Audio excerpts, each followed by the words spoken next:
Some man, they wanna chat shit till I knock 'em, ain't like I'm Jack Shaw. Rolls hat, rolls back, my flow sharp like a hacksaw. Getting off.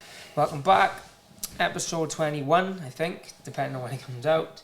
Solo episode today, recapping the last couple of weeks. We've got a lot to talk about, Rich. Yeah, good. What are we going to argue about today?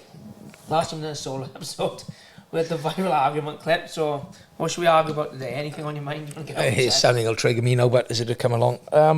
I reckon we start with the Paris card for a fight. One of the best shows I've watched in a long time. I think it was 12 fights, 10 stoppages. I think it was, 10 stoppages, 2 decisions. 2 decisions, yeah. 7 knockouts, was it? Or 8 knockouts? Brilliant card from start to finish. I tell you who have impressed me, 4-fight win streak now, is Sam Patterson. Yeah, really good.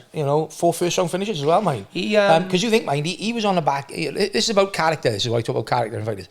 He was on the wrong end of a really vicious knockout. Lot of fighters don't recover from that type of knockout. Moves up the welterweight, which I think was probably his natural weight anyway, because he's such a big lad. I've been around him. He's 6'4". 6'4". He's a big boy. Good genetics as well, so he can put muscle on. I think he looked brilliant last 4 fights. Yeah, another example of someone moving up towards their more natural weight. No natural weight and reaping the benefits of it. I see he called Neil Magny out. I don't think you get Magny, mine. But I don't think you get Magny, but there's some good fights out there for him now. I think he's probably one away from a ranking fight. No, if he can get another win and a finish, 5 wins, 5 finishes, they almost got to give him... somebody top 20, top 15, I think. Well, probably top 15, but it is a deep division, I suppose, welterweight. It is, big... Yeah, it was a great card. Every fight was pretty entertaining. Even the main event, I know, in a decision, but it was a good back and... Well, it wasn't really back and forth. Him have sort of shut him out, but... It was a good scrap as well. And I like a bit more grappling, but I enjoyed that fight. It had me gripped just seeing where we was going to... BSD as well. Put a screeching halt to the old roofie hype train. What did I tell you all? Oh, here we go. What did you tell Here we are. This is told you all that he would stop him. When? Fucking hell. And I bet on him. BSD, he's my favourite, he is, but he's one of my faves. I think you bet on him? How much to win? How much to bet? I lost, like, Kyo, whatever his name is in the main event, lost a bet on him as well. How much to put on? 3 quid. What do I back on that? 21 quid. God, I'll lose. That bet I went. It's about the money, but it's about the glory of having the results right and your predictions. Yeah, it was good card. Mason as well. Really talk about Mason for 2 minutes. Like, I was watching it. Oh my God! Like, he got clipped. I genuinely thought he was done, and then it's like I had the edge of me going, hang on, he's as tough as old boots. If anyone's going to recover from it, and what do we always say with him? He can go for 15 minutes, no problem at all, at the fastest possible pace. He's going to take a lot of keeping up with in the cardio department. When he went down the second time, I thought, is he all right? No, I thought, fuck, he doesn't usually go down twice, do he? But then when I seen the boy go into his guard and he was swinging and missing, I thought, he's not rocked then. And he recovered and he's up. And then the guy was really swinging and missing on the feet. And I thought he's going to gas hard there. And it wouldn't be a Mason Jones fight with a bit of controversy. No, not controversy, but a bit of and in fairness, excitement. He recovered, walked him down, put the pressure on him. I tell you what I'd like to see Mason. And I will say it, I'm glad to see him wrestling more now since he's been back in the UFC. Because I think first time round, I think he'd be the first. He was all about having them stand-up wars. Because he enjoys a fight. He's a tough old bugger. He enjoys. But we never saw in his first part in the UFC what he can do. He's elite level judoka, good wrestler, black belt, and the black belt in jiu-jitsu, and the takedown, I think, to finish the fight that led to the finish of the fight. Absolutely class takedown against a big bull of a man. Yeah, it was a lovely and it's nice for. I think it's nice for the Joe public. Like, we've known a long time, we know he's capable of wrestling and grappling, but it's nice for Joe public to see that he's a well-rounded family. I'd like to see him fight Chris Duncan next. I would. Scottish Chris Duncan, or I know. Christian Lee. That would be a good fight. And I said the other day to you, I'd like to see him fight the lad that beat Hardwick. Yeah, that would be a good fight. Because I'd like to see how that lad deals with Mason coming forward constantly. He's great with the calf kicks, he's great with the striking. But, that'd be a good fight. Mason's that type of fighter who'll close that distance and be on his toes. So, would he get them calf kicks off? Be interested fight. I just think that would be a really, really good fight. I think another good fight. Is he ranked, that kid? Who's that? No, but he's won. I think he's 5-0 now in UFC, so they're talking about he's probably going to have it. I think that's a winnable fight. I tell you what, another good one would be, probably not going to happen, but obviously Roofy wasn't ranked. They were open.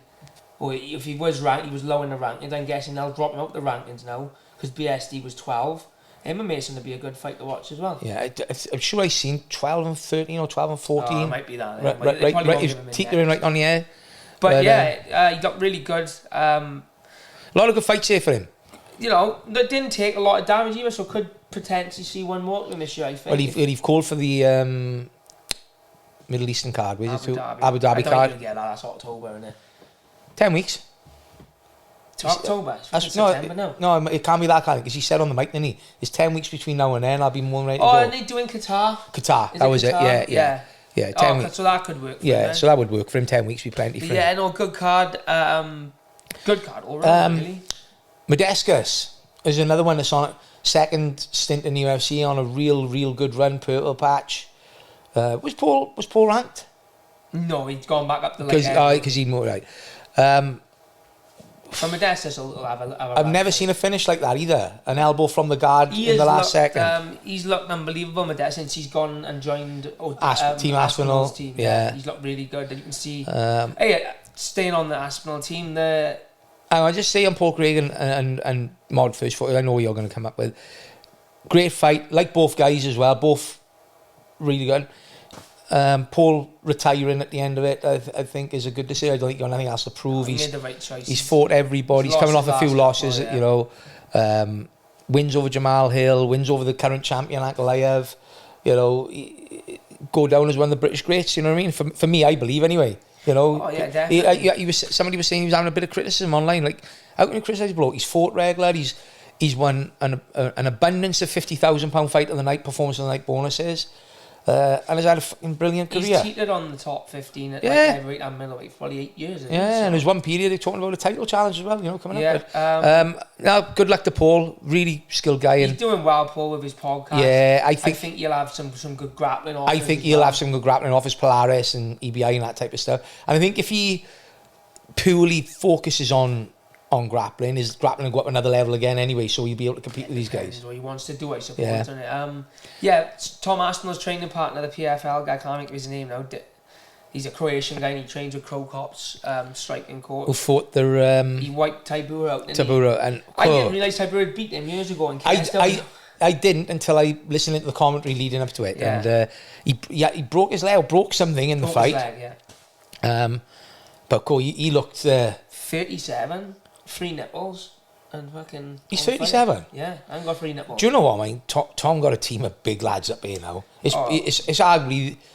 Well, it's not arguably. It is the top gym in the world for heavyweights now, if you look at it. You've got Phil de Vries, who would be top 10 in UFC. Mick Stanton. What's his name? Heavyweight. Mick... Let's have a look. I don't want to get his name wrong. Modestus is up there. Modestus up there. Help me out with Mick now. I feel terrible. I can't think of his name. You've blanked me off now. But he's top 10 now. Mick Parkin, he's top 10 now, I believe, as well. He's only lost his last one, didn't he? But I think that was against Tybura. Mick did? Yeah. Get that up. I didn't see that one. Maybe 2. Yeah, 10-1. Maybe 2. I'm sure it was Tybura. Yeah, lost to Tybura in March. Unanimous decision. But it was a close fight, mate. Was that on the London card, was it? I'm guessing so, yeah. Oh, I'm getting old. I keep forgetting these things. Well, you got some good lads up there, yeah. You obviously got that guy from the PFL, like you said, Phil de Vries, who is world class himself. Let's stay on Rico Verhoeven as well. Let's stay on Tom. Got the unified title fight now. You know, Jones messed him around. I honestly think it was a bit of a lose-lose fight for Tom. And I tell you for why, right? If he beats him, they go, well, Jones just beat him. If he's done just got to beat him, though. He's got to beat him faster than John Jones beat him. Because... yeah, to have any sort of... if say it goes 2 rounds or, I don't know, a couple of extra minutes, or Gane makes hard work with little people, you know, Jones are going to come out of the woodwork and say, oh, well, I done Gane in 2 minutes. See, he's not on my level kind of thing. Do you think Tom will look for the takedown straight away? Or... Because... I think Tom feels confident of standing with anybody in the division, doesn't he? I think he should look for just to prove a point. Yeah. I think he should just take him down and submit him fast. Well, look what he done to that Russian. He didn't even look for the takedown. He just poof straight in and KO'd him. Oh, Pavlovich, yeah.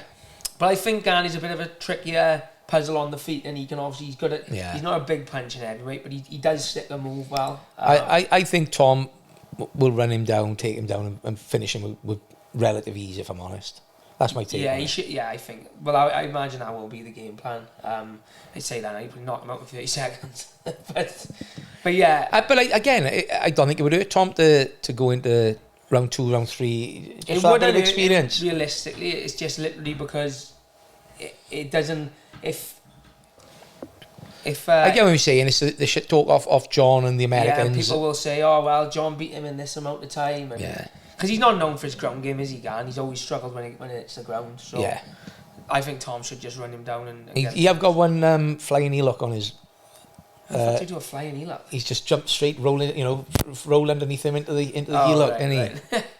Oh, that was in the UFC. Yeah, it was in the UFC. Yeah. Yeah, Khamzat as well. We haven't been on since the Khamzat card. We done the breakdown.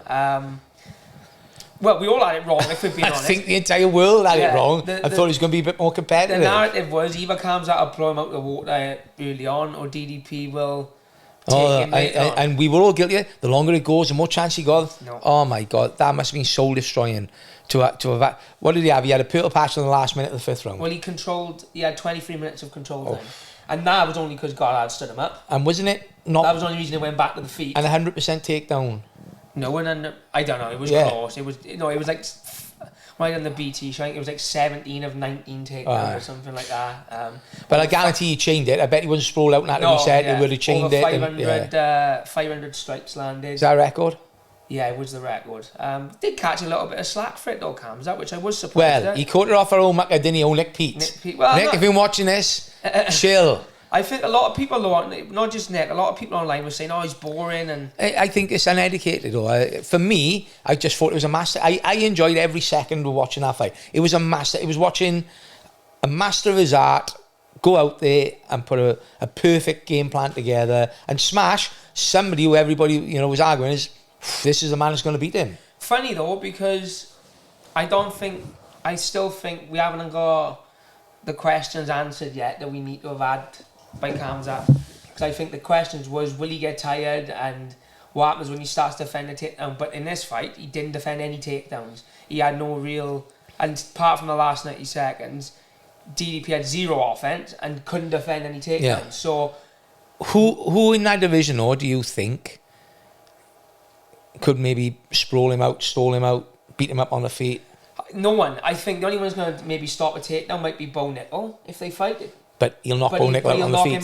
He'll knock him out on the feet. I think you've got the same problem with Derrida. I think because Derrida will be happy to go to his back and Khamzat will just keep his striking and knock him out. Or if he don't knock it out, he'll be take Derrida down. And I don't see anybody subbing Khamzat off his back. The most exciting fight I'd like to see is him against Fluffy Hernandez. That's the only one I got any real interest in. Do you know what? And do you remember years ago when he beat Vieira, he submitted him?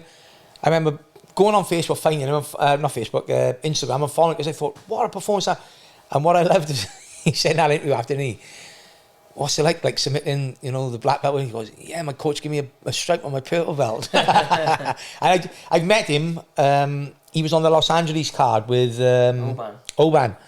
And him and his team, just a really nice bunch of people. He used to train at Alpha Male, didn't he? I'm not sure about it. I'm not sure. I've seen pictures of him there with Mason. And he's not a formidable, when you stand next to someone, you go, God, it's a formidable looking. He's mean looking with his tattoos and his European.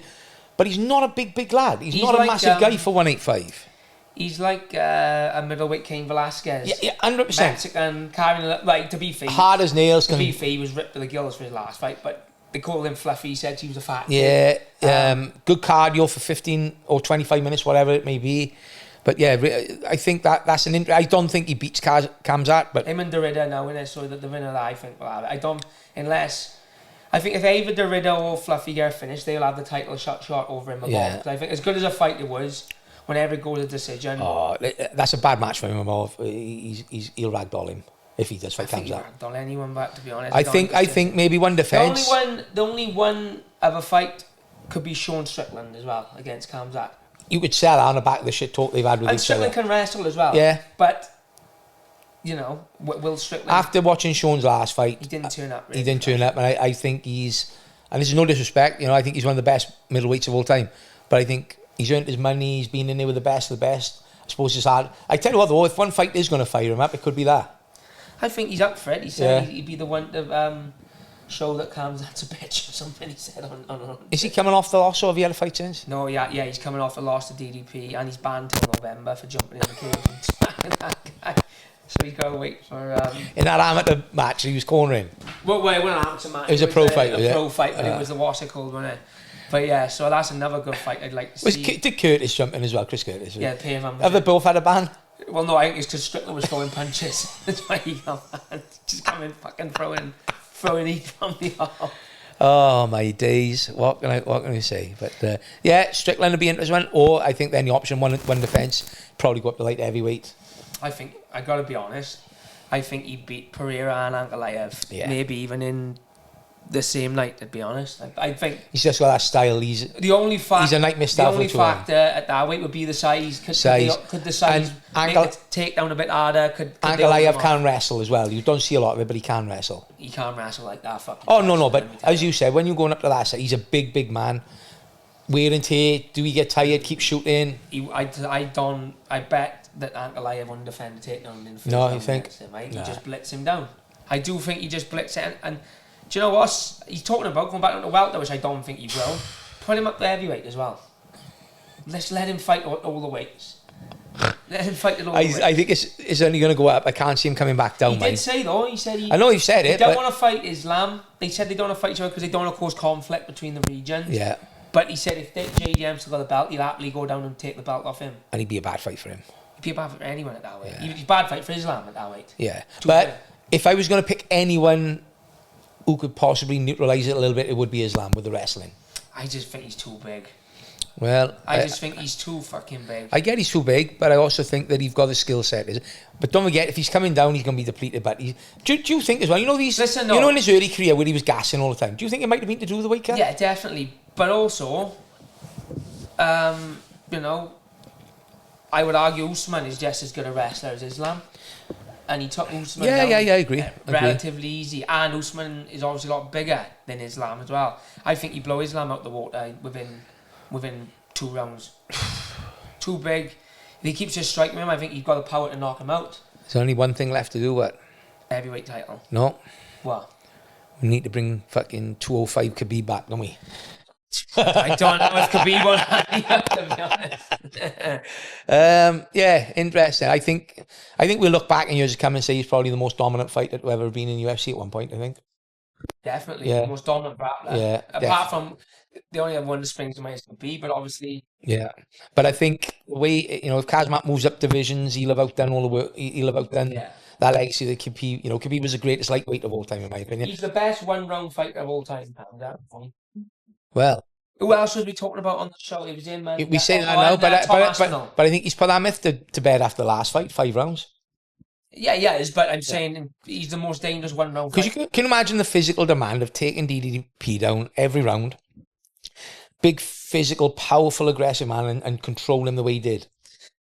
Well, I just don't... The energy that must have taken was unreal. I just think he's that good at controlling, unless you're a good level, like an Usman then, who knows how to wrestle out. Yeah. I just think...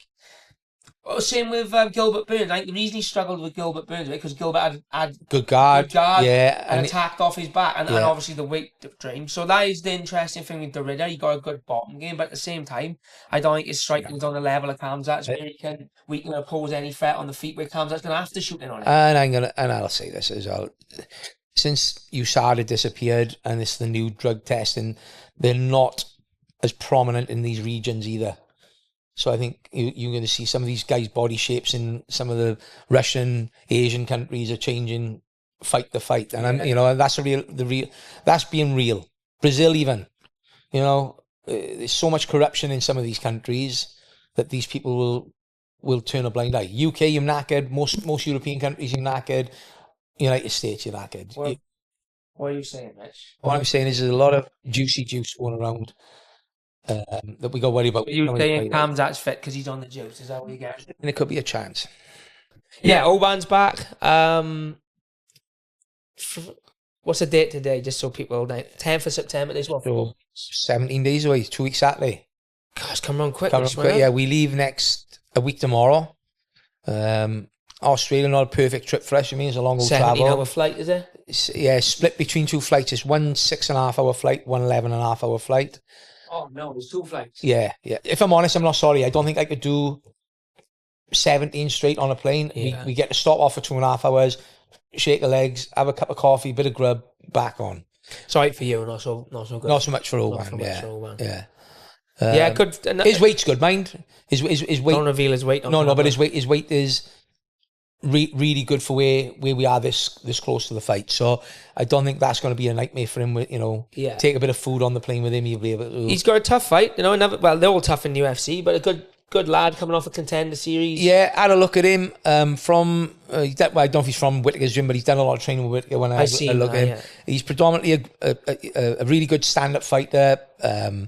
Southpaw, difficult, tall, 6'1", 6'2". Got some submissions off his back. When we looked at some of his footage, he's decent off his back, but he's like a jiu-jitsu guy off his back, And we've all been there with Oban on top, particularly if he can throw punches. He's difficult to get a finish on in an MMA grappling. Yeah, you'd be surprised to see him. Even in the last fight where he didn't really have his best performance, but he was never in no danger. No, never going to be finished. No.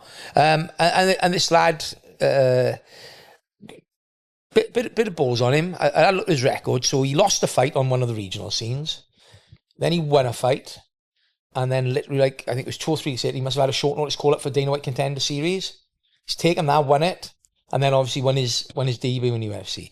Not a lot of footage on him, like in wrestling exchanges. So I'll be interested to see how he holds up. Oban can wrestle. I'll be interested to see how he holds up. But I'm confident. Have a look at him. He looked good in his debut. But he did fight a guy from Izzy's gym. I can't remember the guys. But there wasn't one takedown in 15 minutes. It became comfortable for 2 of them because they stand-up fighters and they turned it into a kickboxing bout before his gloves on. That's what I was going to say. Yeah. He didn't mix it up or anything. And he was comfortable. Yeah. And his cardio was excellent over that 3 rounds. So I'm saying, with an history of being a kickboxer, that's his comfort zone. It'll be interesting to see how he is when we mix it up a little bit. Yeah. I think it's a good fight for him. It gets him back on track. And he'd be looking to prove a point when he opened this one. He's got the bit between his teeth after that last one. So, yeah, it'd be interesting. I'm confident. We wouldn't be going out there. No, definitely. I think it's a tough fight, but it's a good, favourable, stylistic fight for him as well. I think you have the pinch on him, to be honest. We're going out 9 days early, so we got out 2-3 days to recover. And then we got a full on. Do you reckon you'll like Perth, or do you reckon you'll slag it off like you do every other country you go to? I can't think of anything worse than going to Australia. I would never go there unless it was with a fight. Why not? Why would I want to travel for 24 hours to go and visit a country that's full of snakes and spiders? Well, you probably won't see sharks. You'll be in fair enough, but you'll be in the city, won't you? They could drift in, but you just don't know. Hey, put it this way: not many people move to Australia and move back. They seem to have the system right out there. Yeah. Low taxes. Good stance on immigration. Let's not get political now, right? We'll be banned off YouTube. Good stance on immigration. You ain't just going in there. No, I totally agree. It's a great country, but it's not for me. No, well, I can't stick Christmas being sunny. I'm traditional. Christmas got to be cold, bit of snow. Got to be like Temby, basically. Right? But yeah, no, I listen, it'd be one off the bucket list. Perth, nice place, I suppose. Is that the capital of Australia, Perth? No, it's not the capital. It's a popular place. There's actually a lot of Welsh guys out. There's a lot of people message me who live in Australia. Let me tell you, my friend sent me a video today. He's out his brother's, I don't name names, but he's out in his brother's house in Australia. And he's done like a video of the house. And the only thing I think of, I am messing with it, by the front door, they got towels tucked under the front door. And that can only mean one thing. Well, it's stopping something coming underneath. But yeah, you got to be careful. He sent me a photo as well, the lad, a couple of months back. Went to get the post this morning, shake, and this is what I found. And there was a snake in his post box at the bottom of the garden. That'd be me done, but couldn't live here. But hey, I'll enjoy it. But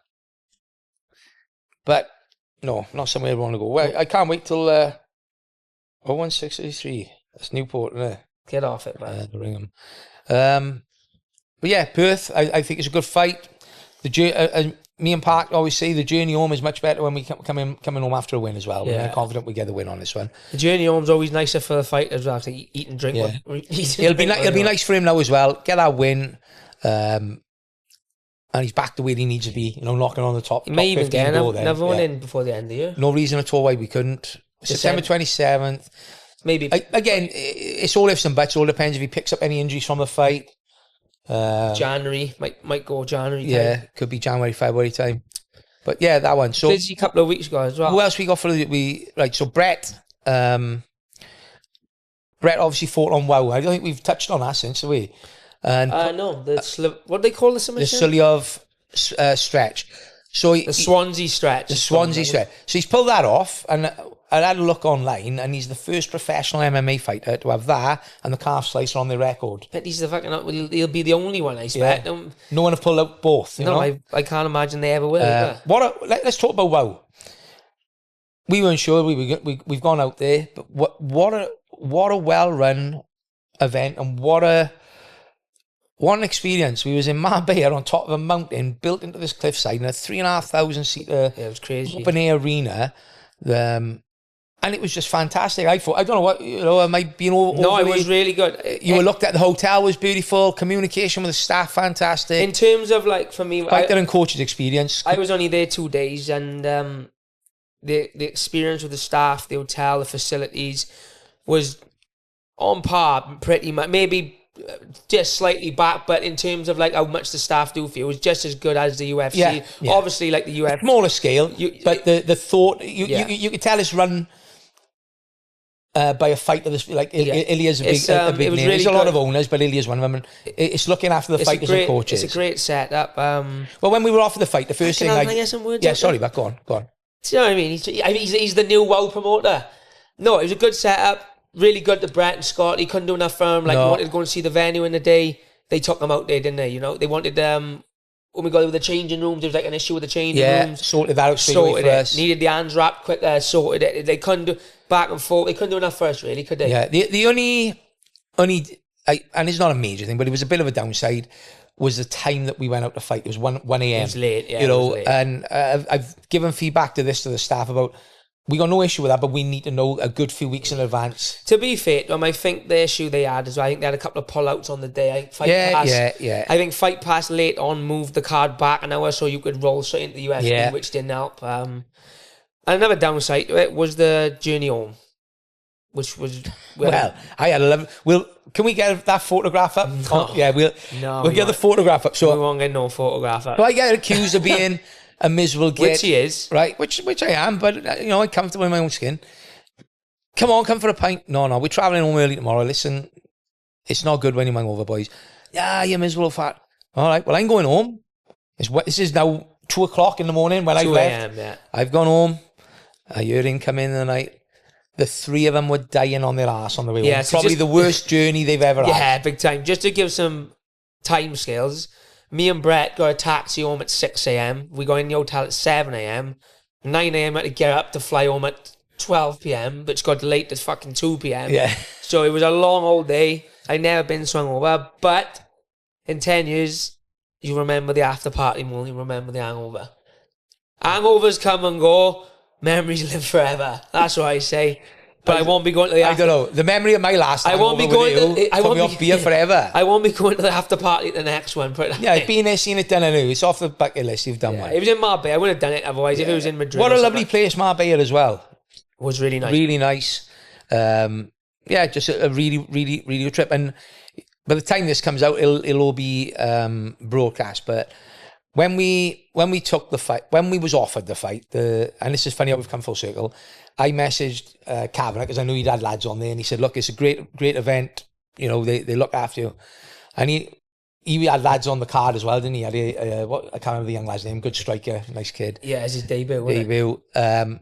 And what's come full circle is now we've been offered the world title fight. Against one of his boys. Against one of John's lads. So December 14th,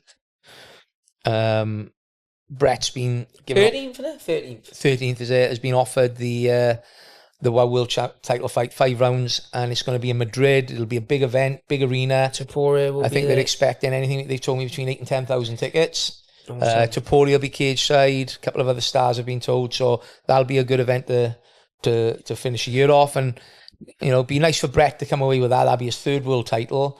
He's had a great career, and he just had a bit of a dip after the old PFL.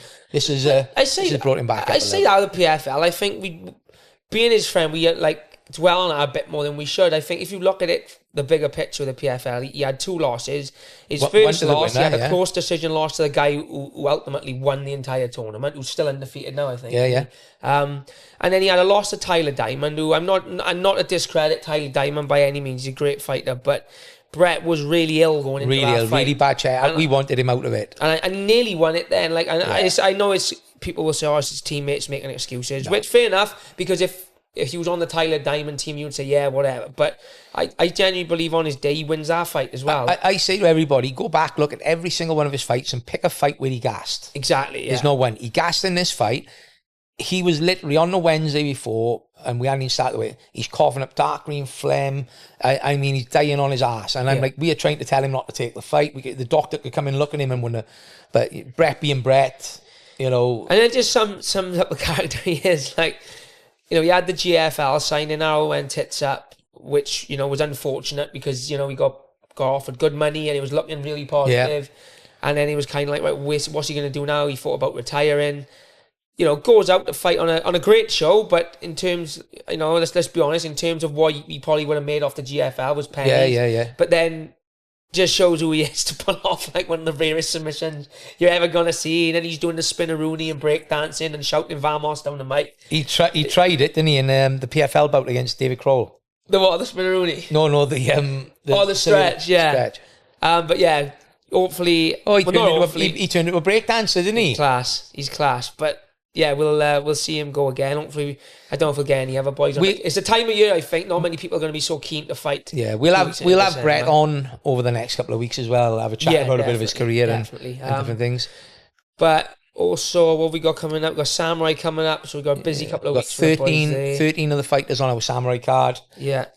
Mainly amateurs. Two pro, if you include Joe now as well. Kane and Joe Ori, yeah. Joe. Muggy Joe Ori's back on the team. Yeah, it's off to Joe, 38. Come back up, started training with us regular, and wants a couple of fights. Like he did talk about this being his last one, but now he's talking about having 1 or 2 more. I gotta be honest, he looks really good. Yeah. He's like for 38, considering he fought since 2017, something like that. It'll be 6-7 years, isn't it? He's in shape. He looks good. He's sparring. Like even in sparring, he hasn't missed. Like you can tell he's been active on the rapping scene. He's obviously got his own little team down at Craig Edwards that he's coaching, and you can see he's been active training with them boys because he's still sharp. Good on him. And you've got Kane making his debut. Shitload of amateur fight. Yeah, we just touch on Liam. Liam's gone up a weight to 70 kilograms, so lightweight. Looking to become one of our other double champs, 2-weight champions at amateur. He'll probably be... and this will be his last amateur fight. His last amateur, yeah. Providing he wins, obviously. He got a tough fight. Don't need to be... I think even if he... I don't foresee him losing, but if he did lose, I still think he's going to have to go pro. He suits him better now. It's always nice to go on a win, though, innit? Yeah. But I don't see him losing. There's no disrespect. And that's not tough fight, but I just think he's the best lightweight in the country at amateur. Yeah. If I'm honest, not just Wales, UK. Yeah. UK. Best lightweight and featherweight, you know. Yeah. Trying to think, is anything we won't go into this one too much because this won't be out till after it. We got Canelo v Crawford on the weekend. Is that Saturday? This is coming Saturday. You're more clued up on the boxing. What's the crack with that? Well, I'm risking looking an absolute tit, yeah, because I could get completely wrong. But I think skillfully, Crawford probably the best fighter on the planet. Yeah. Can punch hard, fights well at both stances. Fight IQ is probably the best, along with Usyk, obviously. Well, can I just admit, Usyk done an interview 2 weeks ago. I was watching, and they said, "Oh, do you now regard yourself as the best boxer in the world?" And he said, "No, Tennis Crawford." Yeah. He said Tennis Crawford, pound for pound, is the best. I think you could argue it, definitely. Problem you got is size. Crawford's going up to 165, which is 2 weights, but he's only had 1 fight. Crawford at 154. All his big wins, like Errol Spence and all them, has been at 147. 47 to 65 kilograms. Yeah, so he went up to 154 in his last fight. Won comfortably, but didn't look like amazing. But then on the flip side of the coin, Canelo's last fight was awful as well. What's the ever he fought at? I think Canelo's fought at 175. You think of that? Lost the whatever weight is. I know it's not MMA, but if you look at MMA, that's like a featherweight. It's like Volkanovski fighting Islam he's already fought, but Islam's gone up to welterweight now. Do you know what I mean? It's 2-weight division. The only thing I will say, I'm trying not to get too carried away with the weight because The only thing for me that the weight means is the power. Like, I'm not sure Will he take it up? if he'll take it up. But what I will say is, you know, Canelo is quite short for that weight. Crawford is quite tall. So they're about the same height. And obviously, it's not MMA where you got to worry about the bigger guy leaning on you. Yeah. You know, in boxing, you can obviously get the weight can bear on you with someone pushing forward on the gas with the pressure. But I think Crawford is that good a fighter that he can neutralise that just with his movement. But I might actually, I don't watch the boxing, but I might have a look at that. It's an interesting one. I wouldn't like to pick a winner. I mean, I'd like Crawford to win just because it'd be a massive legacy fight for him. But then, you know, and the only, we do forget, Canelo is coming to the end of it. Like, yeah. You know, How old is he? He's not old. He's about 35, I would have said. But he's been a fighting pro since he was 15. Yeah. So, you know, it's one of them. Dana White's promoting it with the Sheik. I've seen, yeah. It's live and free on Netflix as well. Is it? Yeah, it's live on Netflix. So if I had to... Not that I own one, but if I did have a dodgy stick, I would have watched it on there, but I watch it on Netflix now instead. We're not one of them, would you? No. No, I don't blame him. It's against the law. But yeah, so that's a good massive. It's a bigger fight you're going to get in boxing. But again, it kind of shows like the state of boxing at the minute, that the two biggest fights going on at the minute is Crawford, who's a 147er, fighting Canelo at 165, and the other one is Jake Paul against Gervonta Davis. Gervonta Davis is a 135 pounder, and he's going to fight Jake Paul, whose last fight was at heavyweight against Mike. Well, £200 is he, Jake Paul? 200 plus. He's fought at 185. And he's fighting a 135er. Yeah, but you know, it is Tank Davis, who's I obviously... ain't saying it's Tank, but come on, size-wise. I might be wrong. I think Tank's going to knock him out. I dare say he's capable of knocking him out. I think he's going to knock him out. Still, the cards are all in his favour again, aren't they? So, the question I want to know to you is, Canelo Crawford a circus fight? No. No, you take that one on the head. One. Now, ask me about the next one, Jake Paul Tank. That's definitely a circus fight. Now, that's a circus fight. Yeah. Ben and Eubank, maybe not so much. Who did I see was fighting the other day? Big boxing fight they just announced. Oh, no, sorry. I was going to say about Darren Till looking good against Luke Rockhold. Oh, didn't he just proper starch him, didn't he? Now, that's a fight to do, him and Jake Paul. Yeah. Yeah, do you know what? The build-up to that... Would be brilliant. Would be one of the... It'd be... on a par with like Conor Khabib. Have you seen him going at John Fury online? Oh, he's nuts, man. Called Tommy Fury, called his old man a big fat. See, next Tuesday, I ain't afraid of you. There's not nothing one of you two can do to me. He's saying your fucking family's a bunch of idiots. But there's talks of him fighting Andrew Tate. Darren Till, yeah. Andrew Tate have signed apparently a $30 million deal with Misfits.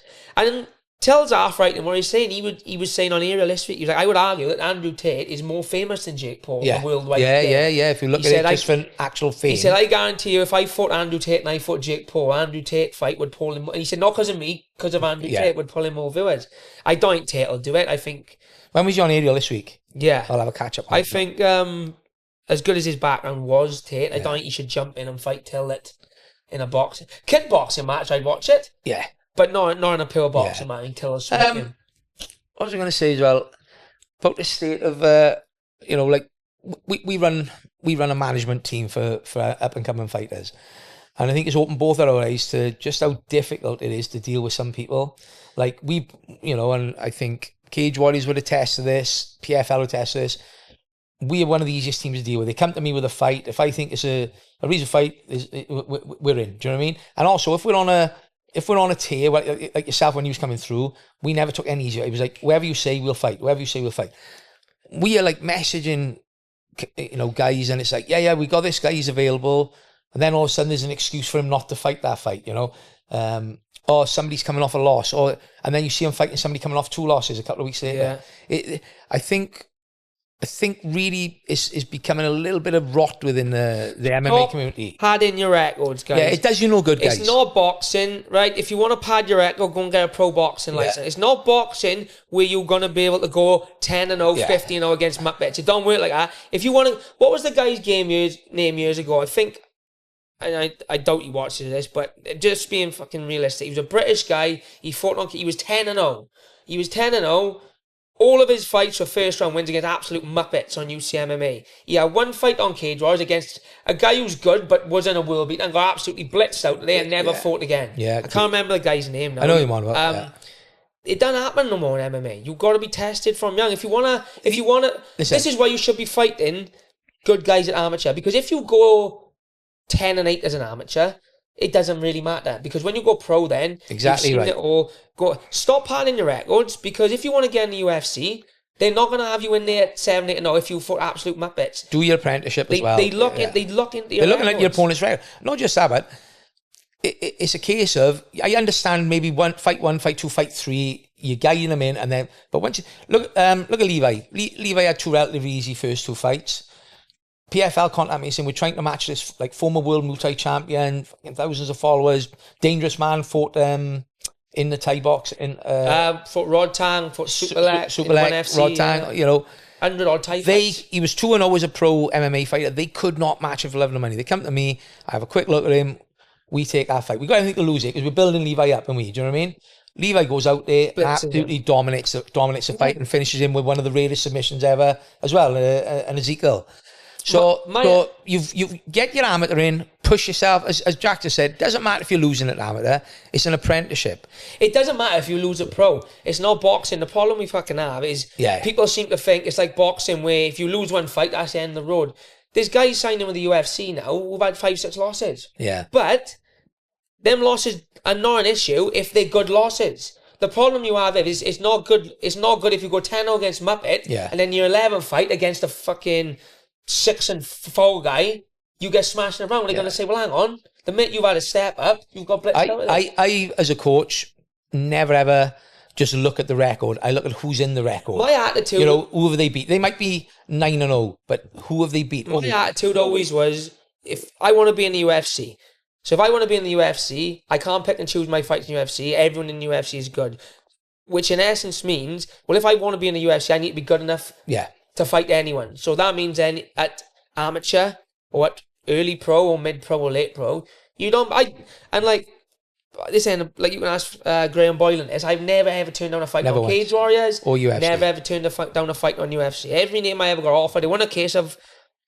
And there were names in there, I thought, this could be a tough one. Umar Nurmagomedov, and it's just like, well, that's had... the fucking reality of it. You've got to fight, boys. It's a fighting sport. It's not a game of football. It's a fighting sport. You're going to have to fight someone decent eventually. I'm not just saying it's you, but we had an opponent. We're ready to fly 10 days early to Vegas. We have a pull out. We land on the connection fight. We've got another opponent. We land at the venue. He's pulled out. We agreed 4 fighters was in 10 days. We went to fight Said Nurmagomedov. He pulled out about 2 weeks before he was meant to fly. Yeah. I can't remember who they offered us. We said, you want to. It was an unbeaten 15-0 Georgia. No, then the second time was the 15-0 Georgian, who again was 15-0 but fought nobody.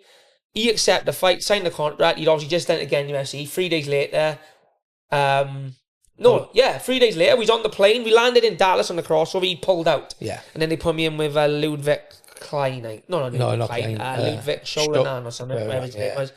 Again, 9-1, just confident I'm a fight there, but that's what I build you for. If you're used to saying, if you want to constantly be like, let me look at his record, he's this, he's that, yeah, but what about blah, blah, blah. When that shit hits a fan end, and you've landed in America, and they're like, right, this guy's out, this guy's in. Yeah. Rather than growing up with the mentality, don't matter, I'll fight anyone anyway, you start thinking, but he's fought another fighter, he's just done this, and he's Ukrainian wrestling champion. Suck it up, boys, and get on with it, for fuck's sake. We had a young lad who panicked because somebody'd won the British Sambo Championships at White. No, I'm going to it. You know what I mean? So don't have them medals. So get out there, stop panning your records, start trying to accept some. If you want to be in the UFC, in the PFL, obviously Bellator's not a thing no more. But if you want to be an high level fight, if you want to make good money fighting, guys, you have to fight good level guys. It's the same. You couldn't make Man United money and play against fucking Cumbrian Town. Nothing wrong with Cumbrian Town. No, not at all. But you ain't making fucking 400 grand a week playing against them. So, and I'm proud of our guys. Like, if we look at our top 4, yourself, Marshman, Oban and Brett, I can't ever remember turning a fight down for any of you. No. We always accepted what landed on our... Look at all the best fighters across the country. You know, they're all very similar. They wanted Mason Jones, and never had an easy fight. Never wanted an easy fight. You look at his first run in UFC. Yeah. You know, guys were very, very good level, like you said. Same with Oban. Look at even guys who haven't necessarily made the UFC. People like Scotty Pedersen. Yeah. Never took an easy fight. Never asked for an easy fight. Josh Reed, exactly the same. Lou Long's another one. To be fair, John Phillips didn't have a great John run in the Phillips. UFC, but he fought an Uzo in there. Like, he fought Khamzat. Yeah. A couple of days. Don't fight days notice. You know, so... Get on I with it, keep calling guys. Khamzat. Khamzat's feet sound like a... Fucking come beat yourself. Yeah. So I think we covered a lot of stuff, yeah. We got a really good guest. We'll name a good guest on next week, which will be an interesting one. Who's that? He links in with one of our... he's fighting one of our previous guests in the PFL. Okay, yeah. Yeah. Oh, I thought you were talking about Tyson. Yeah, we've got an interesting one coming out next week. Do you want to say anything on that? No, that'll be out. It'll already be out. So if you out. haven't watched it yet, go and watch our podcast from last week with Ryan. Ryan Edwards. Ryan Tyson. is not famous. He's not a fighter. He's a career criminal. He's a trains at our gym. He's a very lifelong career criminal. Who's turned his life around. Who's turned his life around. All jokes aside, he's got a great story. It was a serious podcast, but it was a funny podcast. Yeah, some of the stories. Without him even knowing, he was a fucking brilliant storyteller. Like, he had us laughing, he had me up. He's telling stories I've never heard before. So if you haven't watched it, go and listen. It's something different. It's very good to listen. Like you said, we got someone on next week. We've had a couple of weeks off. We've been busy. We'll try and get Brett in as soon as, because the fight will be announced. We'll probably get Oban back after this fight as well for the touch base. We got a couple of good we got a really good guest next week. I'm working on. I've got for the rugby fans. We've got a lot of rugby fans. So I've got someone in the pipeline there that will be a big one. Just waiting for him to free up some obligations so he can come up to the studio. And also, I'm waiting on, because the internationals are going on at the moment with the football. A high profile footballer. I'll just say that. All right then. All right. Yeah, good. Guys, like I said, go and watch Ryan's podcast from last week. Like, share, subscribe, all the usual stuff. Anyone you want us to have on that's realistic, there's not Conor McGregor. Yeah, drop us a message. If someone you'd like us to interview, just drop us a message. We've got some good content, especially like the UK and Europe UFC guys. We're pretty good at getting them on. And yeah, we'll be back hopefully next week or the week after. We try and do at least one a week or every 2 weeks. Well, I'm away now, so you might have to do one on your own, because I've been in Australia. Yeah, well, we for got 10 days. like I said, by the time this comes out, I think you'll be in Australia anyway. Yeah. So by the time this comes out, we'll have the guest for the week after. So sorted, boys. We will catch you next time. Thanks for catching up with us. Over and out.